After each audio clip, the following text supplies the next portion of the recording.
Tanguay Électronique, en première ligne.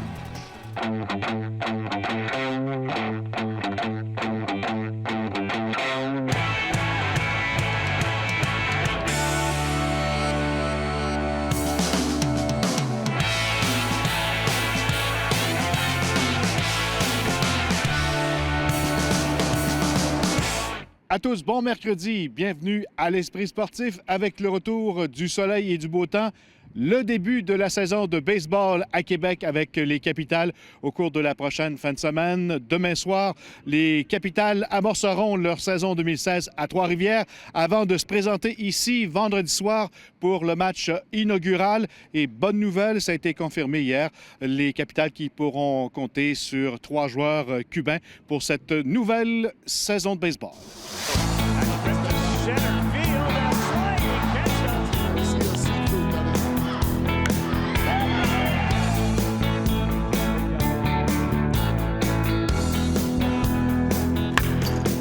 On a sorti officiellement les noms hier. Tu es content, évidemment, du choix. Le retour, entre autres, de Mandoulé, c'est une carte maîtresse.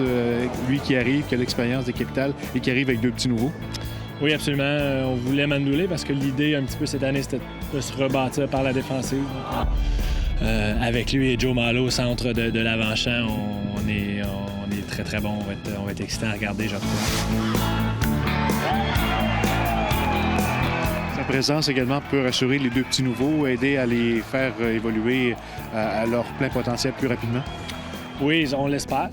Je sais qu'il a vendu l'expérience à beaucoup de monde là-bas après l'année dernière. Il était très, très excité de pouvoir revenir cette année. C'est pas un gars très expressif, donc le fait qu'il ait fait ça, c'est bon pour nous.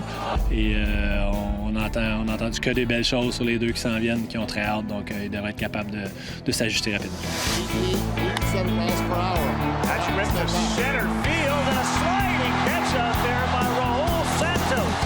Nous, rapidement, des 2 joueurs, les 2 nouveaux.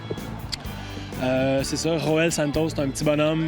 Il joue champ centre là-bas. Il va peut-être jouer champ gauche avec nous, parce que Sam est un très bon voltigeur de centre. Il va être premier frappeur. C'est un gars que sur l'échelle des recruteurs est 80 sur 80 côté vitesse, donc il est extrêmement explosif.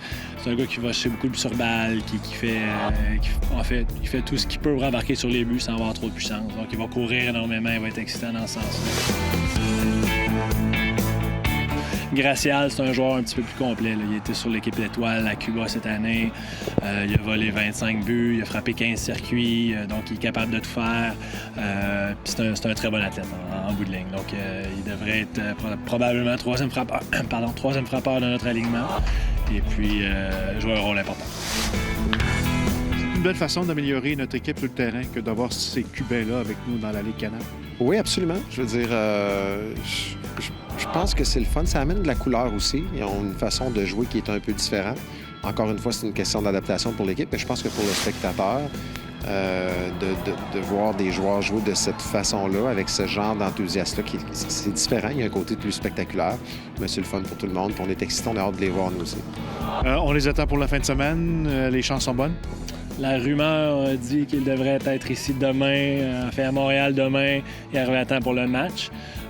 Vont-ils jouer? Je ne sais pas, dépendamment de leur voyage et tout ça de demain, là, mais s'ils sont prêts, ils vont jouer demain. Comme on sent à l'aube d'une nouvelle saison? Bien, on tente de s'améliorer d'année après année pour être prêt toujours à temps, puis c'est encore aussi difficile. Je veux dire, on est à la merci de la température, donc tant que la neige part pas, on peut pas trop préparer ce qu'on souhaiterait faire, autant au niveau de l'affichage, au niveau du terrain. Et on a toujours à regarder le radar à chaque instant pour savoir qu'est-ce qui va se passer dans les prochains jours. Puis là, bien, c'est clair pour 8-9 jours en avance. Donc, il y a une belle énergie présentement dans l'organisation. Et il y a un engouement à la billetterie? Oui, absolument. Absolument. Je dirais même que c'est la meilleure année là, depuis 18 ans. Il y a eu beaucoup de travail qui a été fait cet hiver, mais il y a un boom depuis l'an passé. Il y a un certain buzz au niveau baseball. 3 starters in the national team. On est prêt, même si j'aurais souhaité pouvoir jouer plus de matchs, là, mais Très excité. Là. On aime beaucoup les joueurs qu'on a ici. On aime l'équipe qu'on a été capable de construire. Nous, on est plus athlétique qu'on l'était par le passé. On a beaucoup de vitesse et tout ça. Et en défensive, on est meilleur. Donc, je suis heureux de ça. Encore quelques petits points d'interrogation qu'on n'a pas eu trop l'occasion d'évaluer pendant le camp à cause du fait qu'on n'a pas joué de match vraiment. Là. Mais j'ai l'impression qu'on va voir ce qu'on a sous la main très rapidement. Tirer les retours contre Trois-Rivières pour débuter la saison, ça va quand même assez vite. Oui, c'est spécial. C'est notre première comme ça. 4 matchs, 2 ici, 2 là-bas. L'équipe championne, on joue chez eux pour leur match d'ouverture. Donc, ça va être intéressant de voir comment on peut se comparer à eux. Puis on sait qu'on les affronte fréquemment. Donc, bien hâte d'y annonce beau. On a hâte de débuter ça à la maison également. Donc, Les partants sur la butte pour les 2 matchs, Trois-Rivières et Québec. On va commencer là-bas avec Derek Hooker. Et match 1 vendredi soir ici à Québec avec Carl Gillian. Merci, bonne saison. Merci.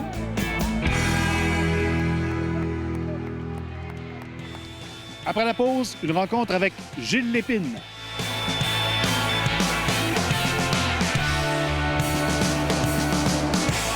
L'Esprit sportif souligne l'excellence du Rouge et Or football.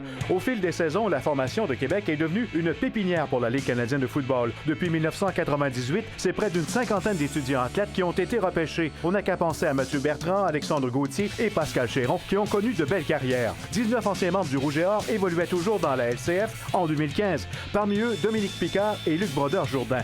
Le club Rouge et Or est depuis l'an 2000 l'équipe ayant fourni le plus d'athlètes au circuit professionnel avec 44. On a appris il y a quelques jours que le Rouge et Or de l'Université Laval perdra l'un de ses piliers en la personne de Gilles Lépine, qui était directeur du programme depuis plusieurs années.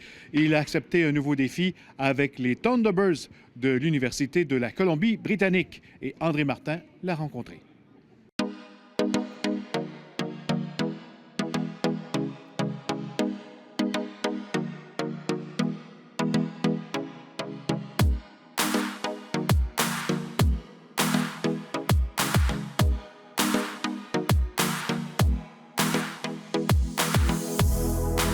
Monsieur Lépine, vous avez annoncé récemment que vous quittez Québec pour vous en aller vers la Colombie-Britannique. Vous vous occupez des Thunderbirds. Comment vous vous sentez?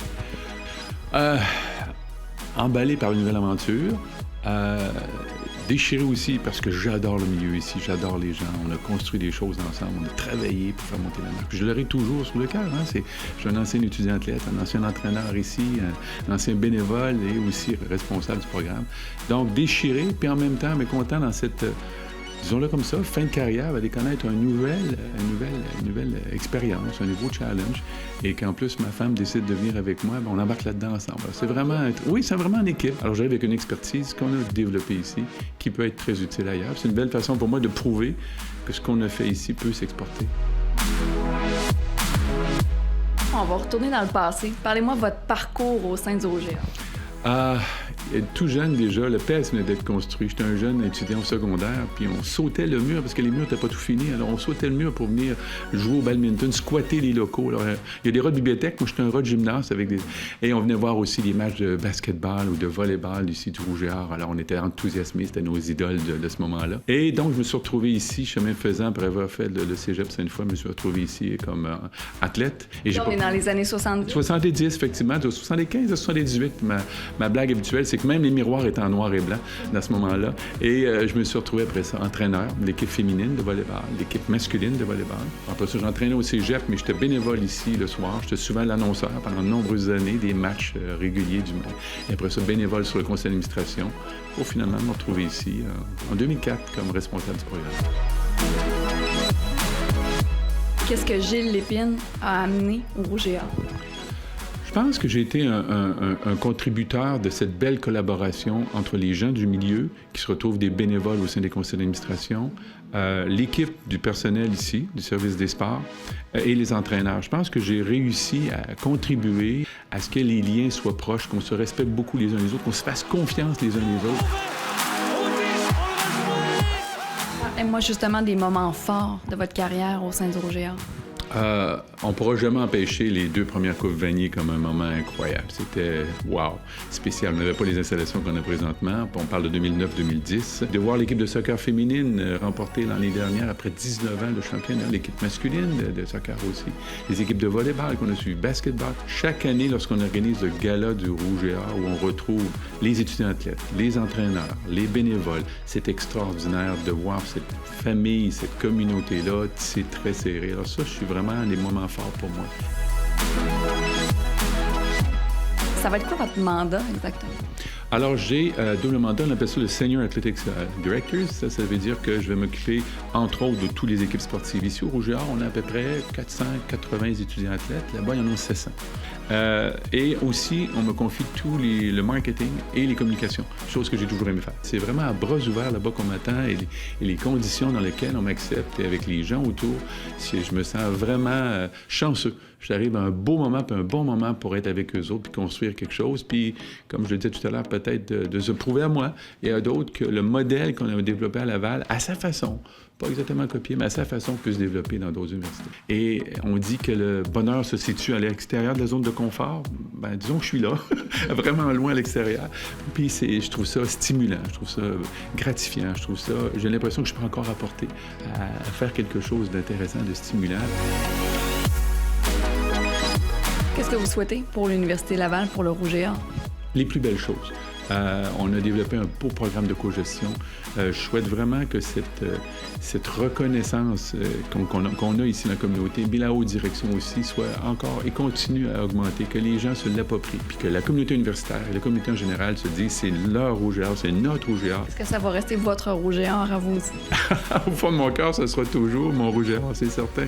Ça sera toujours en moi, ça sera dans mon ADN, mais ça ne m'empêchera pas de vibrer pour UBC puis d'aider les Thunderbirds à connaître des sommets incroyables puis d'être fier pour eux aussi.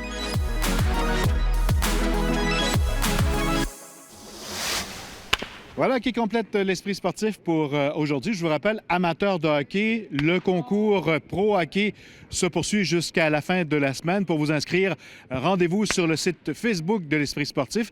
Allez répondre à la question quiz. À gagner un accès pour 2 personnes d'une valeur de 2 500 $ à l'événement Pro Hockey qui aura lieu le 17 juin prochain. Vous pourrez passer une belle journée sur la glace en compagnie de joueurs actifs et également retraités de la Ligue nationale de hockey. On vous souhaite bonne chance. Voilà, c'est tout pour notre émission aujourd'hui. On se dit à demain. Bye-bye.